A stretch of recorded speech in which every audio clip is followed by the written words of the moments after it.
Pandian star சீரியலில் என்ன நடக்க போகுதுங்கிறத இந்த வீடியோவில் பார்க்கலாம்.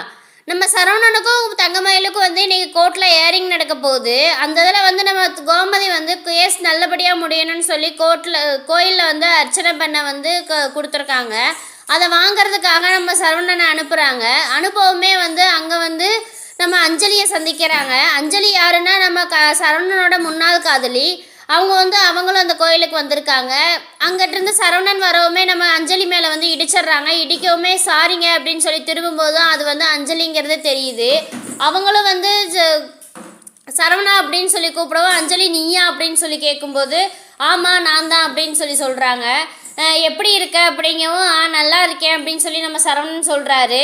நம்ம அஞ்சலிகிட்ட கேட்கவும் நீ எப்படி இருக்க அப்படின்னு சொல்லி கேட்கவும் நானும் நல்லா தான் இருக்கேன் அப்படிங்கிறாங்க.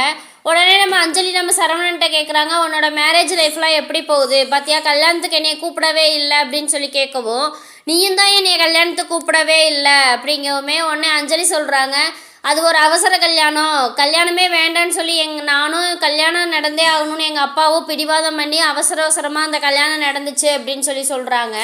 சரி வீட்டில் எல்லாரும் எப்படி இருக்காங்க, என் கதையை விட அதை எதுக்கு பேசிக்கிட்டு, வீட்டில் எல்லோரும் நல்லா இருக்காங்களா, அம்மா அக்கா தம்பி எல்லாம் நல்லா இருக்காங்களா அப்படின்னு சொல்லி கேட்குறாங்க. எல்லோரும் நல்லா இருக்காங்க அப்படின்னு சொல்லவுமேனு சரி உன் ஒய்ஃப் என்ன பண்ணுறாங்க, உன்னோட மேரேஜ் லைஃப் எப்படி போகுது அப்படின்னு சொல்லி கேட்கவுமே சரவணன் எதுவுமே சொல்லாமல் இருக்காரு. சொல்லாமல் இருக்கவுமே உன் மேரேஜ் லைஃப் உங்கள் ஹஸ்பண்ட் என்ன பண்ணுறாரு அப்படிங்கவும் அதை ஏன் கேட்குற, அது எல்லாமே முடிஞ்சிருச்சு, அந்த மேரேஜ் லைஃபே இல்லைன்னு ஆகிப்போச்சு, நான் இப்போ அம்மா வீட்டில் தான் இருக்கேன் அப்படின்னு சொல்லிடுறாங்க. இதை விட்டு வேறு எதுவும் கேட்காத அப்படின்னு சொல்லிட்டு சரவணா உன் நம்பர் கொடு அப்படின்னு சொல்லவும் யோசிக்கிறாங்க. கூப்பிட்டு உன்னை தொல்லையெல்லாம் பண்ண மாட்டேன், உனக்கு விருப்பம் இல்லைன்னா விட்டுரு அப்படின்னு சொல்கிறாங்க. என்ன நீ இவ்வளோ விளக்கம் கொடுக்கணுமா அப்படின்னு சொல்லிட்டு நம்பர் தானே இந்த வாங்கிக்க அப்படின்னு சொல்லிட்டு கிளம்பி போயிடுறாங்க.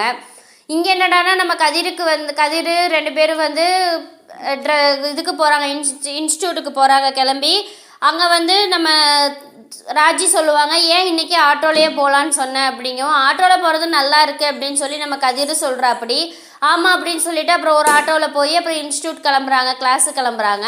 அங்கே போய் இங்கே இருக்கியா இல்லை இன்றைக்கி கிளம்பி போறியா அப்படின்னு சொல்லி கேட்கும். நீ என்ன சொல்கிறியோ அதை நான் செய்கிறேன் அப்படின்னு சொல்லி நம்ம கதிர் சொல்கிறாரு.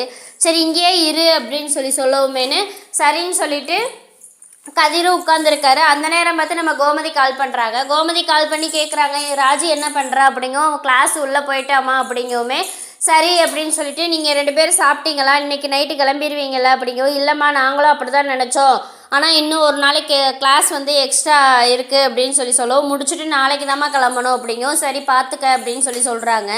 அவள் நல்லவடா, அவளை நல்லா பார்த்துக்கோ அப்படின்னு சொல்லவுமே சரிம்மா அப்படின்னு சொல்லிட்டு அம்மா அப்படிங்கிறாங்க. என்ன சொல்லு கதிர் அப்படிங்கும் சாரிம்மா, உன்னை நானே எவ்வளவோ திட்டிருப்பேன், என் வாழ்க்கையை கெடுத்துட்டேன்னு கூட நான் சண்டையெல்லாம் போட்டிருக்கேன், அவ்வளோ தூரம் உன்னை நான் வம்பிழுத்திருக்கேன், உங்கூட அப்பா மாதிரி பேசாமல் கூட இருந்திருக்கேன், ஆனால் நீ என் லைஃபுக்கு நல்லதாம்மா செஞ்சு வச்சுருக்க, நம்ம குடும்பத்துக்கு ராஜிக்கு அவங்க குடும்பத்துக்கு எல்லாத்துக்குமே நீ நல்லதாம்மா செஞ்சுருக்க, நீ எதை நினச்சி நீ ஃபீல் பண்ணாத, யார் என்ன சொன்னாலும் நான் சொல்கிறேன், என் லைஃபுக்கு நீ நல்லதாக செஞ்சுருக்க, அதனால் நீ எதுவும் கவலைப்படாத அப்படின்னு சொல்கிறாங்க.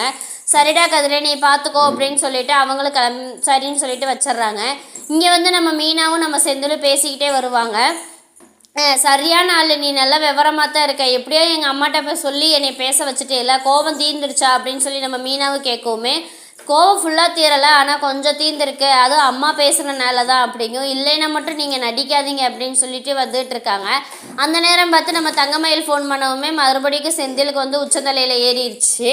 அப்போ நீ இன்னும் ரகசியமாக அவங்க கூட பேசிகிட்டு தான் இருக்கியா அப்படின்னு சொல்லி நம்ம மீனாவை சத்தம் போட ஆரம்பிச்சிடுறாங்க. திட்ட ஆரம்பிக்கவுமேனு அப்படியெல்லாம் இல்லைங்க, நான் சொல்கிறத கொஞ்சம் கேளுங்க, அவங்க எதுக்கு ஃபோன் பண்ணாங்கன்னே எனக்கு தெரியலை அப்படிங்கும், நீ நல்லவளாயிரு, ஊருக்கே நல்லவளாயிரு, ஆனால் நீ அவங்கனால மறுபடியும் என் குடும்பத்தை பணைய வைக்கணும்னு நீ நினைக்காத, மறுபடியும் ஏதாவது பிரச்சனை வந்துச்சுன்னா உன்னை நான் சும்மா விட மாட்டேன் அப்படின்னு சொல்கிறாங்க. சரின்னு சொல்லிட்டு நம்ம செந்தில் மறுபடியும் கோச்சிட்டு போயிடுறாரு. இங்கே நம்ம மீனா அதுக்கப்புறம் என்னடா பண்ணுறது, இவர் இப்படி கோச்சிட்டு போகிறாரு அப்படின்னு நினச்சிட்டு நம்ம மீனாவை ஃபீல் பண்ணிகிட்டு இருக்காங்க. அதுக்கப்புறம் நம்ம ராஜியும் கதிரும் ட்ரெஸ் எடுக்கிறதுக்காக துணி கடைக்கு போவாங்க. துணி கடைக்கு ட்ரெஸ் எடுக்க போகவுமே நம்ம கதிர்கிட்ட வந்து நம்ம ராஜி கேட்பாங்க, இப்போ எதுக்கு தேவையில்லாத செலவு பண்ணிகிட்டு இருக்க அப்படின்னு சொல்லி கேட்கவும், இப்போ எதுக்கு நம்ம இங்கே வந்திருக்கோம் அப்படிங்கவும் நம்ம கதிர் வந்து வம்புழுப்பாங்க ராஜியை.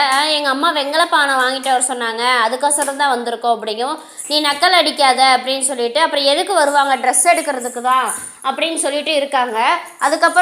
அதுக்கப்புறம் நம்ம ராஜி சொல்லுவாங்க, எதுக்கு தேவையில்லாத செலவு, ஏற்கனவே வந்து நம்ம சென்னைக்கு வந்ததே செலவு அதிகம், இதில் வந்து படிக்கிறதுக்கு வேற வந்து 1,00,000 கட்டணும், நான் அதுக்கு என்ன பண்ணுவேன், அதில் எதுக்கு இது தேவையில்லாத செலவு பண்ணிகிட்ருக்கோம் அப்படிங்கவும், அதெல்லாம் நீ ஒன்றும் கவலைப்படாத, அதை நான் பார்த்துக்கிறேன், நீ எதுக்கு ஃபீல் பண்ணுற, அம்மாவுக்கு உனக்கு மட்டும் இல்லை, அம்மாவுக்கு அரசிக்கு எல்லாத்துக்கும் தான் எடுக்கிறோம், அதனால் நீ எடு அப்படின்னு சொல்லிடுறாங்க.